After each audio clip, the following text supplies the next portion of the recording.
Bom dia, pessoal. Espero que estejam todos bem. Estamos aqui para mais uma aula e vamos falar sobre a linguagem verbal e a linguagem não verbal. Lembrando que este é um conteúdo já comentado em sala e agora nós vamos nos aprofundar, tá? Então eu trago para vocês uma fala de Evanildo Bechara, que é um linguista, certo?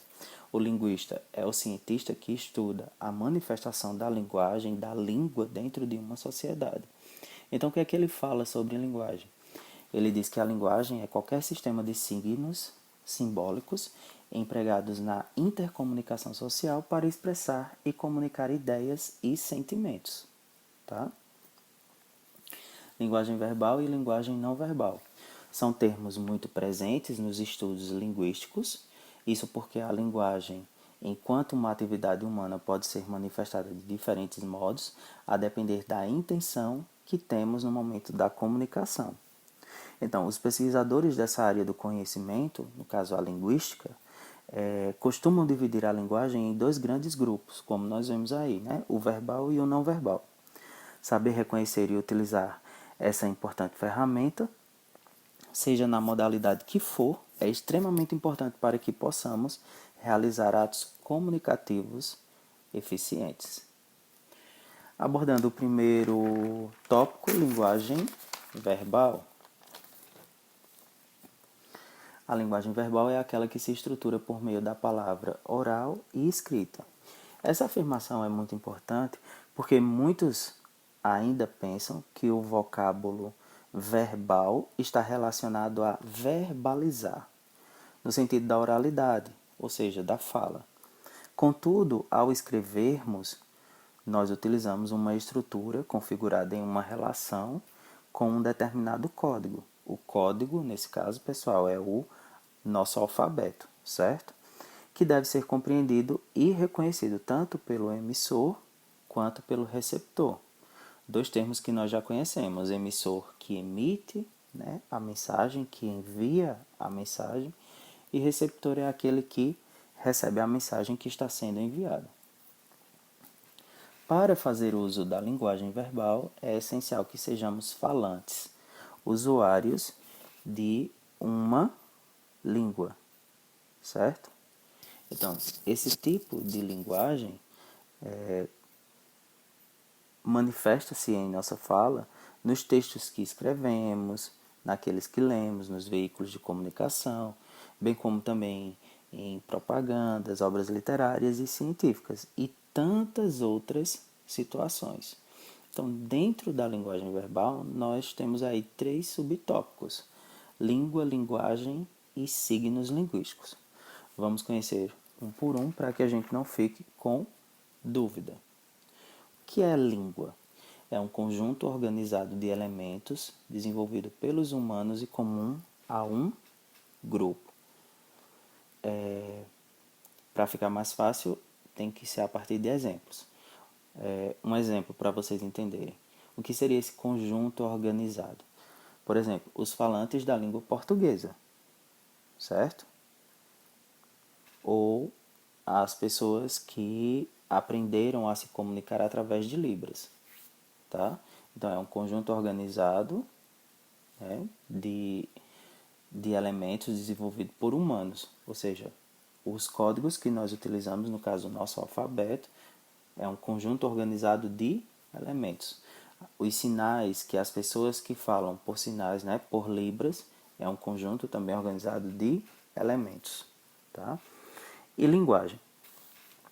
Linguagem é toda a forma que o ser humano usa para se comunicar. Como vocês estão vendo aí, é um sistema convencionado pelos homens e utilizados por grupos. Ou seja, qualquer forma de expressão. Nós vamos ter a dança, a imagem, a música, a própria gramática que nós utilizamos. Então, é uma linguagem e é um sistema convencionado pelos homens, tá bom?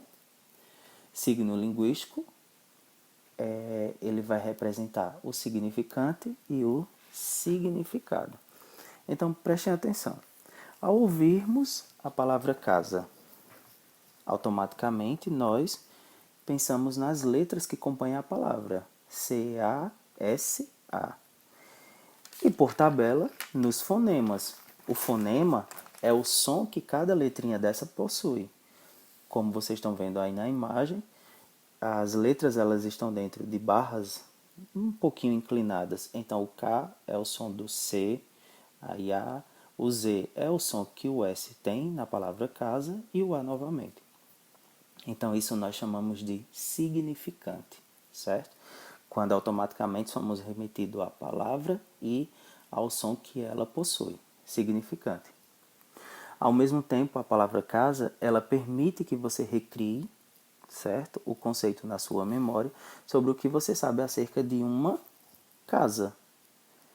Ou seja, é uma construção com portas, janelas, cômodos diferentes, e assim terá na sua cabeça a recriação da imagem de uma casa.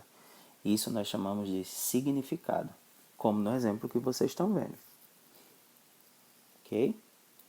Linguagem não verbal. Em nossos atos comunicativos, é um tipo de linguagem que não se estabelece por meio de palavras, mas muitas vezes por meio de imagens, ícones e símbolos, por exemplo. Então, o ser humano, ele tem essa necessidade de comunicar-se. É por meio desse processo que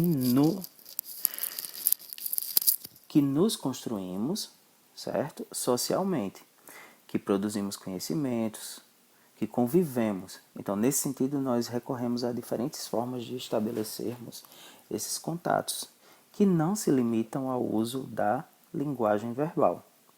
O nosso corpo, as nossas expressões faciais, o próprio silêncio, às vezes constroem mais sentido do que uma fala ou um texto escrito.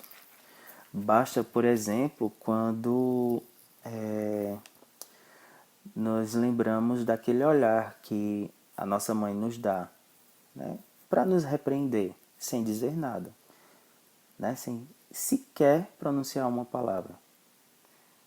E é por isso que também nos valemos da chamada linguagem não verbal. Exemplos de linguagem não verbal: mímicas, desenhos, pinturas, esculturas, coreografias, semáforos, placas de trânsito. Então, vocês têm alguns exemplos aí, certo? De linguagens consideradas não verbais. Linguagem mista. Dizemos que a linguagem é mista quando há o uso simultâneo da linguagem verbal e da linguagem não verbal para a construção da mensagem. É o mesmo caso da anterior, né? Você já tem aí exemplos: charges, tirinhas, placas, onde eu vou ter, né, essa combinação de verbal com não verbal, como vocês podem ver. Atenção, solda. Aí é obrigatório o uso desses EPIs, né? O avental, a luva e o capacete, creio eu. Aí temos aí um quadrinho, né? Um HQ, onde nós temos o personagem é o Cebolinha, tá? Então, resumindo, a linguagem verbal é o uso da palavra na comunicação falada ou escrita. A linguagem não verbal é o não uso da palavra na comunicação. Na verdade, nós usamos imagens, símbolos ou ícones. E a linguagem mista é a união da linguagem verbal e da linguagem não verbal na comunicação. Ok? Vocês têm aqui nesse último momento o que vocês devem fazer, as atividades, tá? Responder o exercício do livro, páginas 16 a 19. A entrega da atividade ficou para o dia 13 até às 12h30, tá? Até o meio-dia e meia. Encaminhar a atividade, no caso, como é no livro, vocês vão tirar, né? Vão fotografar e vão me enviar para o e-mail. Não vamos receber mais pela Iônica, só por e-mail. E as dúvidas, elas podem ser tiradas no WhatsApp das 8 até às 12h30 do dia de hoje, tá bom? Bom estudo para vocês.